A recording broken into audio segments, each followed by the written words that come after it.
You're listening to Dairy Voice by Dairy Business News, a podcast exclusively for the dairy industry.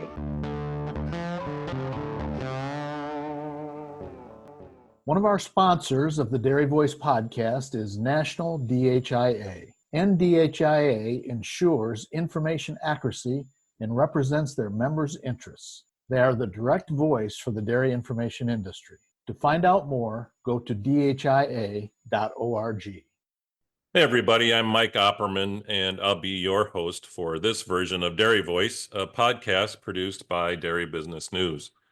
Today we're going to get an update on what's going on with the dairy economy, and to say that there's been a lot going on, I guess would maybe be the understatement of the year. Here to help us get a handle on it and maybe look a little bit ahead to the future is Corey Geiger, lead dairy economist with CoBank.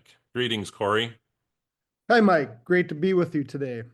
I guess where do we start? There's so much going on. We could probably fill a couple-hour podcast with all the stuff's going on, but let's just start from a high level. As we sit here, we're about to the end of the first quarter of 2025. How would you kind of categorize where we're at from a dairy economy standpoint as we see it today? That's a big overarching question. I always like to start at a 30,000-foot view. What is the world thinking of U.S. dairy, and what is domestically and internationally? So dairy is dynamic and growing. It's a $76 billion category in the grocery aisles. Well, that makes it larger than all the spirits when we're talking beer. So that's important. The other thing is there's a lot of investment going on in dairy. We have a historic generational $8 billion of new plant activity or upgrades taking place. And I really think by summer, that number could inch over the 9 billion mark with some things that I hear being talked about. But let's come back to near term, what you're talking about. There's a lot of volatility in the marketplace. Overall, we just finished up with the second best export year on record on dollar and volume. So that's a big thing. But what's really happening in dairy, we're not moving on milk production in the last 3 years. Production is really stagnant, and that's the pounds of milk leaving our dairy farms. But what's not stagnant is the amount of milk components leaving our farms. Just to put it in perspective, we'll use round numbers. Milk production has grown 16% in the last 14 years, but protein and butterfat has grown 27.5%. Jonathan Lamb, and Jonathan being a New York dairy farmer, and I just presented at the 101st USDA Ag Outlook Forum. And we spent a lot of times on components. This January 2025, the federal order system, we had a record 4.43% butterfat on all the milk collected in the federal order system. 5 years ago, the January number, Mike, was 4%. And protein has done the same thing. We're at 3.41 that tied December, which was an all-time high. And 5 years ago, we were at 3.2%. So we're sending a lot of components to processors. That's a good thing because Americans are eating their dairy products whole. And when it comes to fluid milk, whole milk is back in strong. And that's the only growing category in the fluid area. But right now, near term, milk prices might be going down a little bit at the farm gate because we have this ebb and flow of milk components. And right now, for the first time in like 4 years, processors were absorbing all the components they could take, but cream multiples are low. And what does that mean to a dairy farmer or someone in the industry? That means if you're buying sweet cream to put into sour cream or ice cream or to make butter, you can buy it cheaply. So the butter churns are running strong. And because of that easy access to sweet cream right now, markets have taken a little downturn. Hey there, after you've finished enjoying this podcast, might I recommend you join me, Tim Hammerich, and our guests on Clarity at Work from Zoetis. We'll be talking genetics and their place on the dairy. You've got a seat at the table as we discuss innovations, what's next for the industry, and more. I have to find the value in everything that I do, and I still find value in Clarified Plus, so we're going to continue to use it. Just search for Clarity at Work wherever you listen to podcasts. Once you finish with this podcast, of course. I want to expand on that a little bit. So we've seen, solids levels creep up here recently, like you said, over time. What do you attribute that to if you put your dairy producer hat on? Is that genetics? Is that better genetics? Is that better management? Is that everybody's milking brown Swiss? What is that? That's a super question, Mike. And you didn't even know this. I'm working on a paper behind the scenes that will publish the end of March here at CoBank, and we're drilling down right into that answer. So I'm going to say genetics. I'm going to give you a one-word answer. Genetics is leading over management right now. And there's a couple things at play. We have sex semen now, and we're going to talk about that a little bit later when we talk about heifers. But we got sex semen and we got genomics. So we've had 10 million genomic tests run in this country, and genomics plays out two ways. When farmers use the best bulls, they're sorted out by genomics. So you can use the best genetics available through bull semen. A lot of dairy farmers, and probably the number roughly is 25%, 1 in 4 dairy heifers born in this country are having a genomic test run on them. So we instantly know 70% of their capability when they enter the milking string. Because of that movement, because 92% of the milk supply is priced on multiple component pricing, and because some processors had put in place base excess programs that said, don't ship me more milk, ship me more components, component story has just blossomed and boomed. We have a base change coming up, a genetic base change. So every 5 years in our careers, we reset the base. So in April, the average cow born in 2000 will become the zero for all the traits, for milk, butter, fat, whatever the trait is, stature. And it shifts. In the Holstein breed, the base will drop 45 pounds. That's almost 80% shift over time. Like it's almost double. We'll just call it almost double. And protein's the same way. So if you look at the sales data from the National Association of Animal Breeders, think 95% of the bull studs, 83, I think is the number right now. 83% of the bull semen sold is from the Holstein breed. 14% is from the Jersey breed. So that's 97% of the dairy herd right now. We are shifting this through genetics. Jonathan Lamb at USDA Ag Outlook Forum. So Jonathan milks a lot of cows. He has over 1,000 2-year-olds. His 2-year-olds, I should say in 2024, averaged 4.7% butterfat. That's a Holstein herd, 4.7% butterfat. And his age cows average 3.6% butterfat. So look at that shift, a 6-year window on his cows for butterfat. And this is what's changing in the country. Last year, I'll sum this up, US had its first 4.0 year. That means every month we shipped over 4% butterfat. In the summer, butterfat drops. So in winter, it's easier to ship that. So this is a genetic revolution. With over 85 projects, California Bioenergy is without a doubt one of the leading developers of anaerobic digesters for dairy farms in the United States. Since 2006, CalBio has been forming successful partnerships with dairy farmers to create digesters that are built to last. Our CalBio team has the expertise to help lead you through the entire development process. From project design and engineering to credit generation and the day-to-day operations. With subsidiaries in the Northwest, Midwest, and Southwest, CalBio is ready to partner with dairy farmers across the country.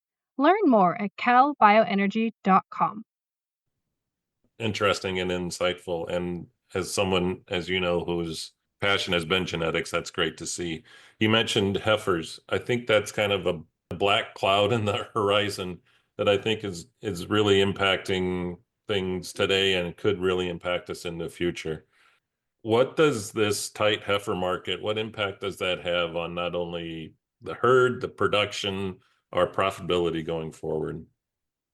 So the U.S. dairy industry, when it comes to its heifer inventory, is like an ocean liner. To change the trajectory, it's a 3-year turn. You need 9 months to conceive a calf from conception to birth, and then roughly 2 years to before she enters the milking string. Certainly the big shift has been beef on dairy. I think that's been well covered. But in 2020, we had 4.2 million units of beef semen sold to dairy farmers. By 2023, that was 7.9, but the new sales data just came out from the National Association of Animal Breeders for 2024. Beef on dairy semen sales, flatline. 2 years in a row, 7.9 million units. Still a lot, still a record. But the big shift, this ocean liner is about to change. The number of units of gender sorted semen. So think semen to make a heifer calf. Last year was 9.9 million units.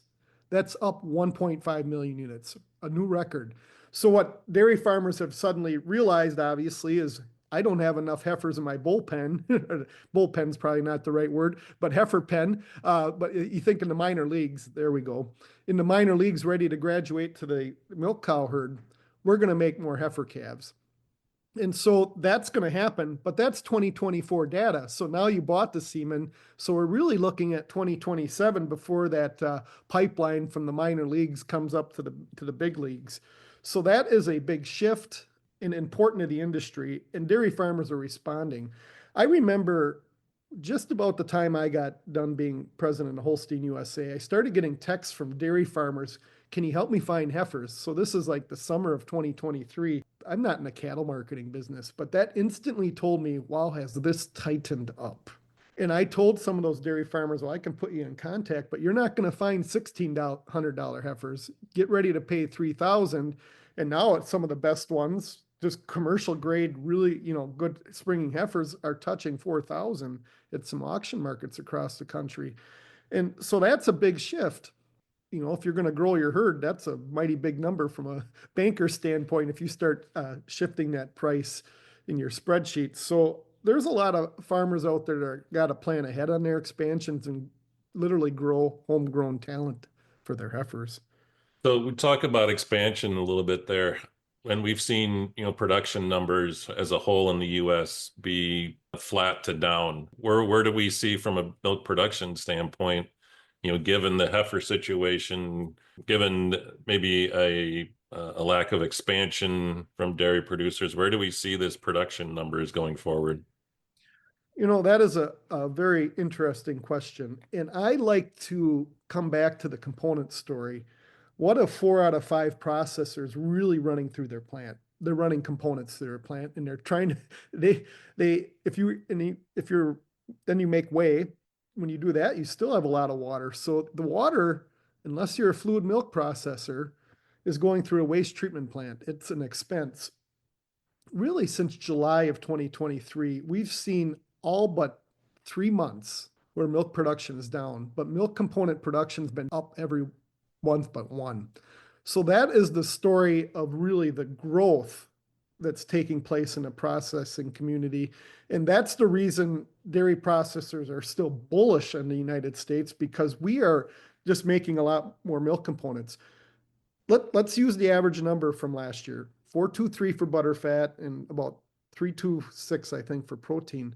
When you look at international markets, the European Union is roughly at 4% butterfat. I saw the data you can kind of believe from China, at 3.9% butterfat. The US is really leading the world on this component story. We're going to keep in the lead.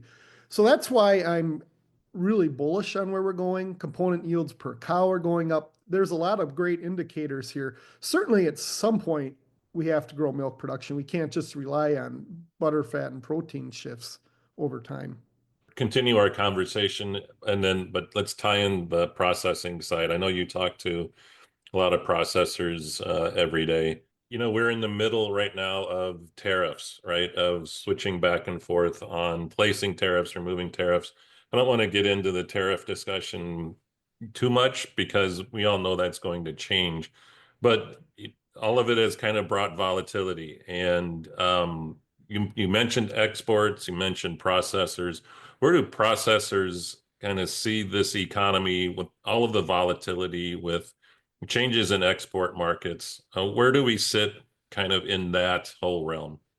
So taking the big picture back up here, in 1995, when you and I were getting our start in the industry, the U.S. was a non-player in exports, 2 to 3%. But that's when NAFTA started. That's when the U.S. Dairy Export Council started. Now we've grown milk production 44% since that time. That counts a fluid part of it. And even though our milk production has grown, we have grown our exports, and we're somewhere between 16 to 18% of our milk supply is being exported. And our number one customer is Mexico. They're importing 4.5% of our production in terms of milk solids and non-fat dry milk and cheese and all these things. Bottom line to the U.S. dairy industry, exports are part of our strategy and they're very, very important. Markets don't like volatility. Since the first of this year, we've had a lot of discussion about tariffs. They're on again, they're off again. So there's some pre-buying taking place. We don't know exactly about that level, but it's certainly taking place in Mexico and other places. I also think there's a region that we don't talk about enough in the dairy industry, but if you take the countries in Central America, there's 7 of them in there. We also have a free trade agreement with them, and collectively, they're small countries, but collectively last year they purchased 500 million pounds for value of dairy products from the US. So that's another important market. While we focus on trade and tariffs from the sales standpoint, I think there's another part of this, especially with our neighbors to the north. Our economies, our supply chains are really, really intertwined. I was talking to one processor a week ago, and about 5 years ago, there were 12 tin plate suppliers in the US. So if you're making condensed milk and things like that, you need tin cans. And now we're down to 3 in this country that are making those things. Most of those things come from Canada. So if you put a tariff on steel, that's going to raise the cost on the processing side or these other inputs. So I think, there's 2 ways that this can happen, but these are certainly unique times for dairy, and we got to work collectively to get through it. Yeah, that's an understatement, that's for sure. One of the countries that I know has been a large player for U.S. markets has been China. And I know that they've been going through an evolution over the past few years with their own domestic production. On the world markets, it always seemed like a big question was, what's China going to do? Can you give us a little bit of insight on kind of what your projection or what it looks like China may be up to over the next few months? For background information, when I was a Hordes dairyman for almost 3 decades, one of the projects I led was the launch of the Chinese edition of Hordes Dairyman. So prior to COVID-19, I had been going there twice a year to speak. We have a group that owns Chinese Hordes Dairyman because obviously in China, a U.S. institution can't own part of a publication, and for a variety of reasons, I think everybody in the audience would understand. There's been a strong effort in China to grow its milk supply. I tell people, and I've been to a lot of provinces there, China's goal is to grow its fluid and soft products. And so if you put that in US terms, we're talking beverage milk, we're talking ice cream, but really a big one would be yogurt. They drink a lot of yogurt and eat a lot of yogurt there. A lot of their cheeses and whey powders and those kind of things they're still importing, but there's no doubt about it, they're growing their milk supply and they're buying less. New Zealand was by far and away their biggest supplier of dairy products. And so if New Zealand's not selling as much, New Zealand needs to find a new home for their products. And some of that's going to European Union. Some of that's competing with other places the US is selling. China's invested a lot in really good genetics. I remember one time, one of the largest dairy producers there spoke to a group of Chinese students, and they have what's kind of called Dairy Challenge there. They call it DOC, Dairy Opportunities Challenge. But he was talking about that he bought his Holstein heifers from New Zealand and Australia, and he buys embryos and bull semen from North America. And that he was challenging these students to get an internship, and these are the countries he picked: Ireland, the Netherlands, or the US. And if they came home after a 6-month internship, they would double their salary that they had prior to leaving. And the part of that is they need cow people. This is kind of a new industry in China. So, learning to care for cows and all that is something if we grew up on a farm, is pretty intuitive. But if you didn't grow up on a farm, you need to get those skills.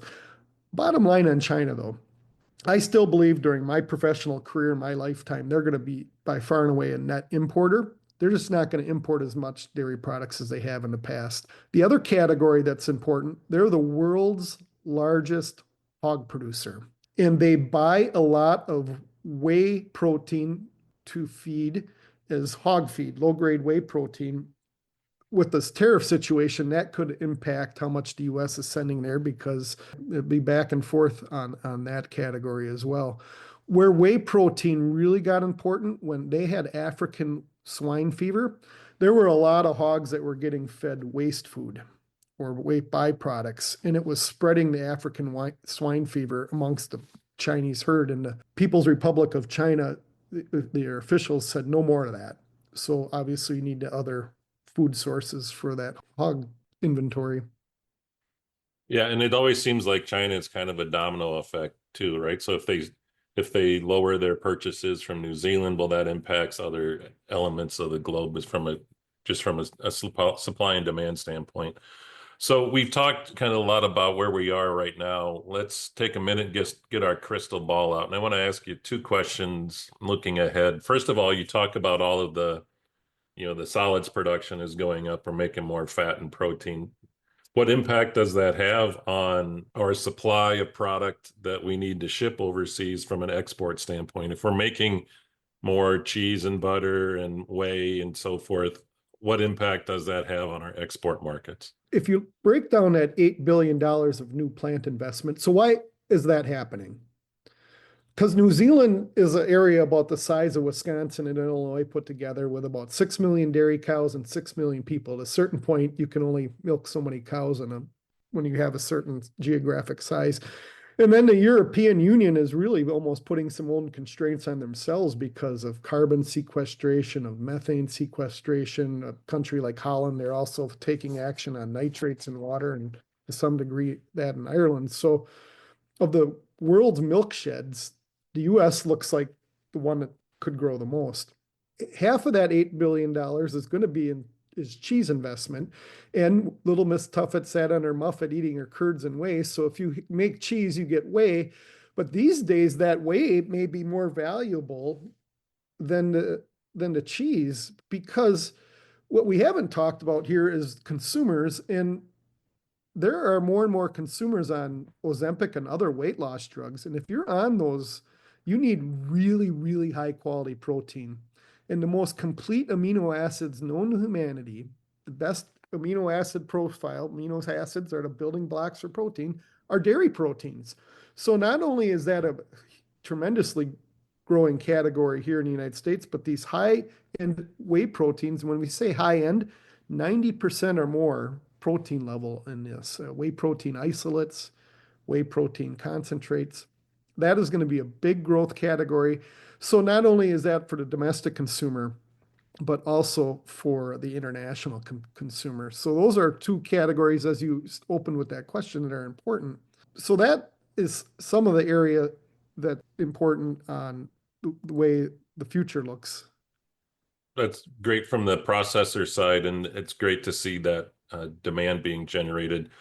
If I'm a dairy producer, what does my next 6 months look like from an economy standpoint? I think it's important, Mike. My dad passed away 6 years ago, and we always have to make life decisions there. So we don't have cows on our 6th generation farm, but I do grow row crops there. And so much of my energy, and I encourage others' energy, has to go into marketing. Now, you're not necessarily marketing your milk as a dairy producer because your processor is doing that or your cooperative's doing that. But what can you do to mitigate risk? Over the last month, wheat prices have moved by 75 cents. Corn prices have moved by 50 cents. And so there's marketing windows. Is it a perfect price that you want to sell it? No, but are you covering your cost of production? So with this volatility, I think it's important to do some risk mitigation, not only on the milk side, but on the feed side. Dairy looks profitable because of the low feed prices right now. Futures markets have come down some because of some of the trade tribulations right now, but there are certainly opportunity there. I think milk's going to remain tight naturally because we don't have heifer supplies here. Think about this. When we talk about these heifer supplies, we've talked about the potential for some more to enter the milking string in 2027, which is 3 years off. But if you look, 2023, starting Labor Day weekend, dairy producers started sending less cows to slaughter. In 2023, I'm going to use round numbers, 140,000 fewer cows sent compared to the same week a year ago. 2024, 367,000. And this year we started at 20,000. Let's sum that up. 527,000 fewer cows have been sent to slaughter in the past 79 weeks. That tells me our dairy herd is getting older and that we're going to struggle making milk. Now, there's going to be ebbs and flows to the market, but supplies are going to be tight, new processing's coming online, and there's going to be processors chasing milk. Obviously, a lot of the expansions in the Texas Panhandle, Kansas, the I-29 corridor, but there's some traditional milk sheds that are growing too, the upper Midwest, the Northeast. The Northeast might become a milk deficit area here very shortly with some of the new plants coming online. So there are some opportunities out there as well, but I think more than ever, dairy producers need to watch the markets, maybe hire an advisor or work with an advisor to help them because there's only so many hours in a day. That's really great insight. You talked about us getting our starts back in the early 90s. It's just amazing how much the industry has changed. It's amazing how intertwined everything is from a supply standpoint, from an export standpoint, just how much not only we've changed since then, but looking forward, how much we're going to change going forward as well. So, Corey, we've talked a lot today, covered a lot of ground. Is there anything that we need to touch on before we say goodbye? One thing I'd like to, Mike, is consumers. Mm-hmm. The economy's doing pretty darn well, but obviously we just had a presidential election, and the number one thing on voters' minds was inflation. And when you think about inflation, a price of something inflates. Well, if we slow inflation, the only way a price goes down is if it deflates. None of us want deflation because that means the economy is moving into recession. There's a group of consumers doing really well out there, and there's a big group of consumers that aren't doing so well. So there was a report recently in the Wall Street Journal the last 2 weeks. The top 10% of consumers, these are people making over $250,000 a year in a household, were responsible for 50% of the spending in the US. So obviously they're doing really well, but these next groups their dollar is squeezed. And they're looking for value. That's why eggflation is in the headlines all the time, because consumers are cranky right now, and deservedly so. So consumers are going to be looking for food that delivers good value. We have Robert Kennedy Jr. now as one of the secretaries, and there's going to be a drive towards foods that are healthy. And I think dairy is really positioned in that, and we have a good story to tell. And I think we all need to be cognizant of that and remind people of the great value and nutrition that dairy brings. It's a nutrition dynamo. So that's how I would end, Mike. Great. And I almost thought you were going to talk about raw milk. We're not going to bring that up today because we don't have the time. So, Corey, thank you so much. I will say this, Mike. Pasteurization's been around since the time of the Civil War. It is one of the most time-tested sciences out there.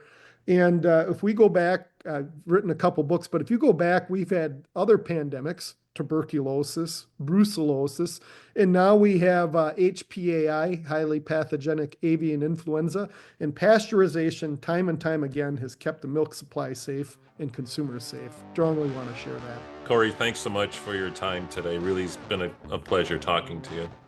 As I said, Corey, thanks for your insights. This has been Mike Opperman for Dairy Voice from Dairy Business News.